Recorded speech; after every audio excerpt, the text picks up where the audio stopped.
Cyber Innovations in the Private Sector highlights case studies and the latest industry trends from private vendors.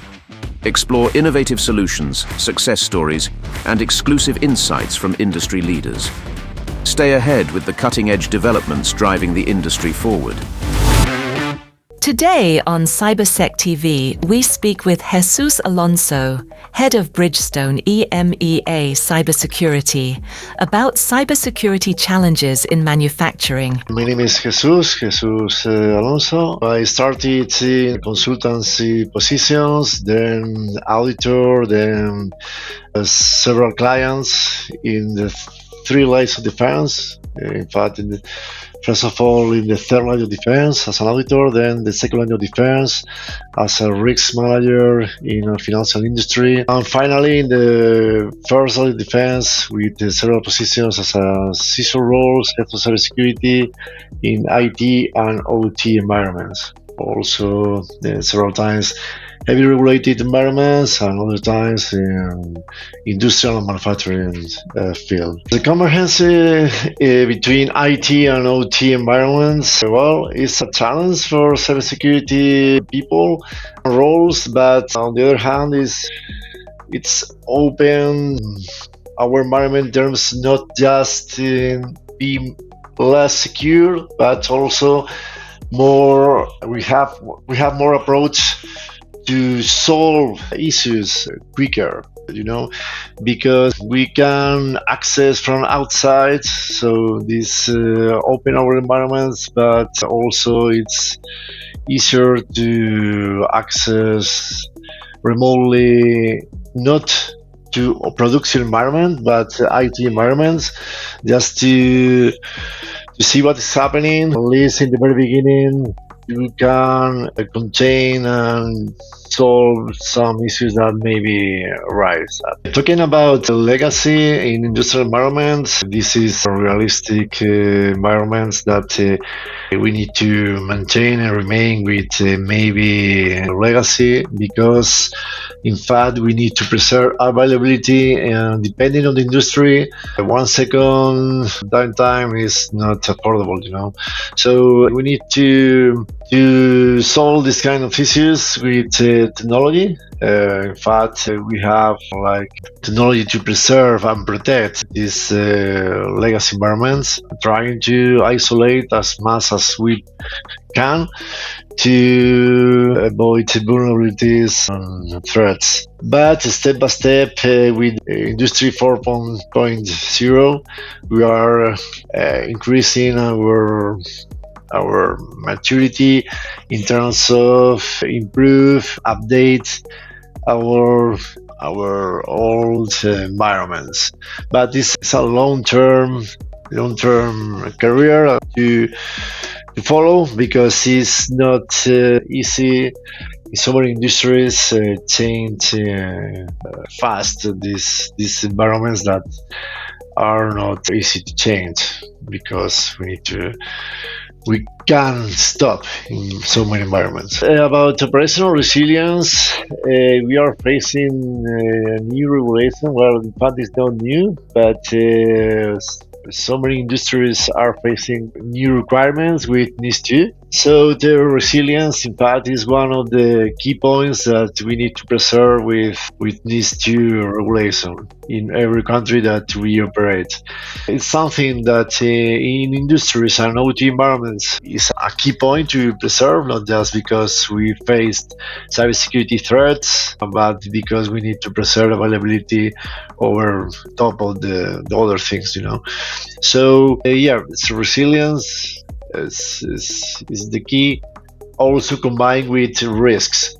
So we need to introduce risk frameworks and cybersecurity frameworks inside of OT facilities to know about what are the main risks that we need to preserve and ensure resilience. Maybe not in the same way that financial industries are doing right now, but at least with the same objective, financial industries are facing cyber resilience. That's, for example, with Digital Operation Resilience Act that is very focused on resilience in industries. Is not just resilience, but preserve also the chain production everywhere. I think the evolution of cybersecurity roles, and specifically the CISO roles, are evolving step by step and year by year, and also depending on the countries where you are developing your role. But for sure, right now it's more a business role, close to the business environment, the boards, than technical role. We need to face threats, vulnerabilities, but in terms of business.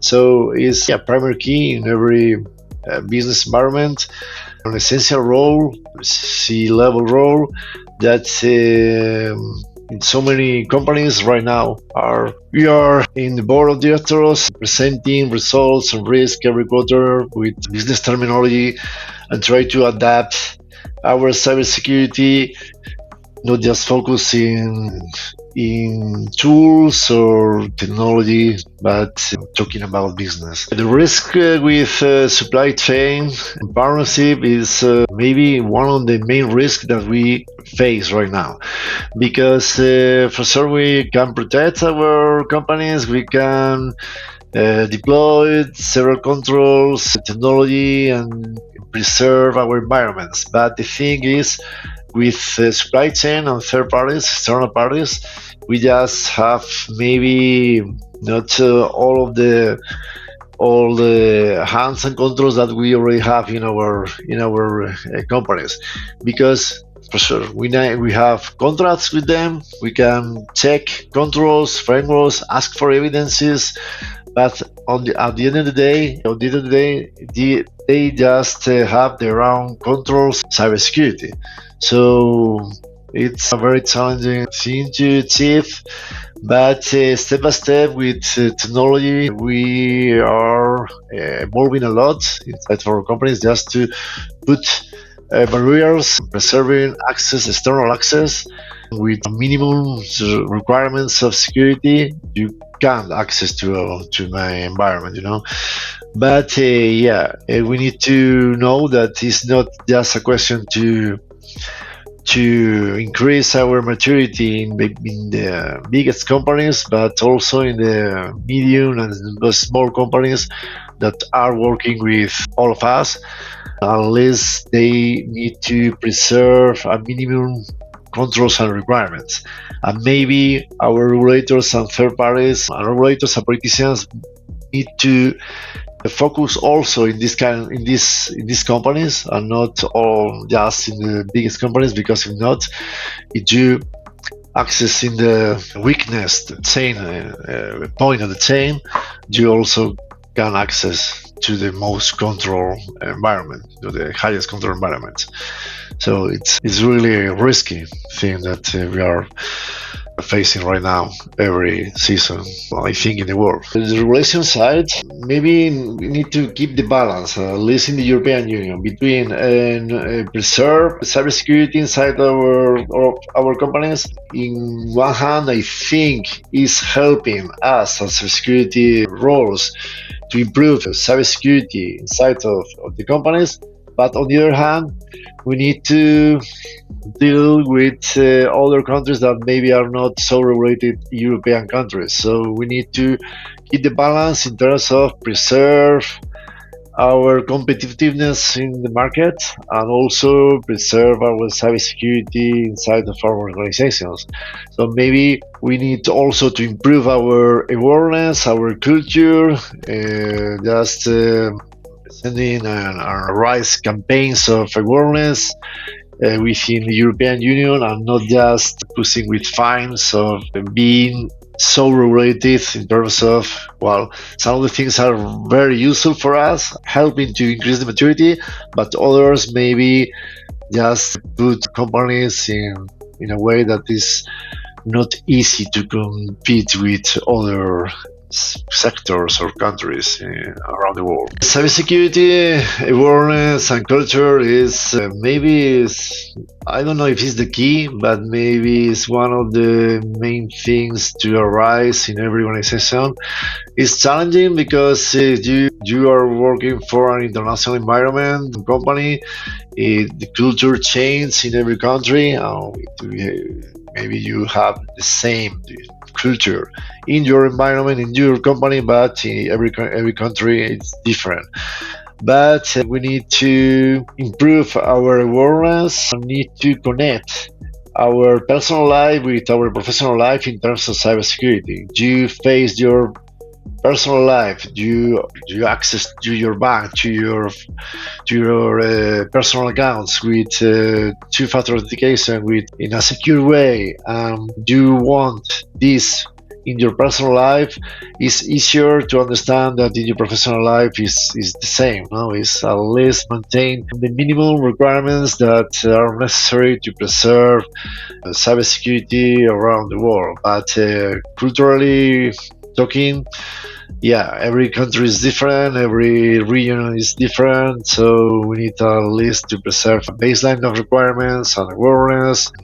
Try to reduce the risks, just preserving calm and not try to be quick. For example, when you are open an email and just thinking before click, for example, that is very useful. You are the key as a person in your professional and your personal life to protect and to preserve cybersecurity. It's about threats in manufacturing environments. We need to face several threats. I think several of them are the same that in other environments, but maybe, for example, a supply chain is quite different than other environments in terms of we work with small companies, maybe in countries that we have operations in small towns, and we need to work closely with third parties very small that maybe are not in the same way preserve and control their own companies that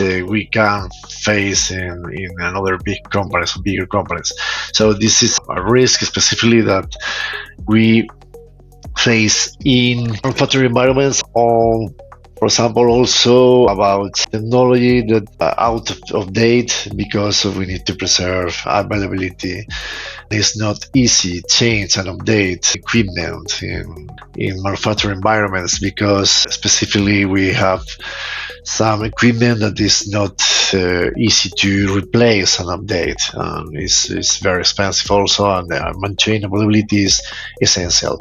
So this is a specific thing that gives us a specific mentality to preserve our environments with the same controls, but in a different way. And we need to be very imaginative, try to preserve every vulnerability that maybe could arise in our industrial environments, and also not just IT but also OT. To not get crazy with multinational environment and a very huge place, you need to have a good team, have confidence in your team and your third parties, your providers, and your technology and your people, your culture. This is the thing that at the end of the day we all are part of the same team, so we need to work together, every sector, every people, and not just in our environment but also with another companies to preserve our cybersecurity and our availability, because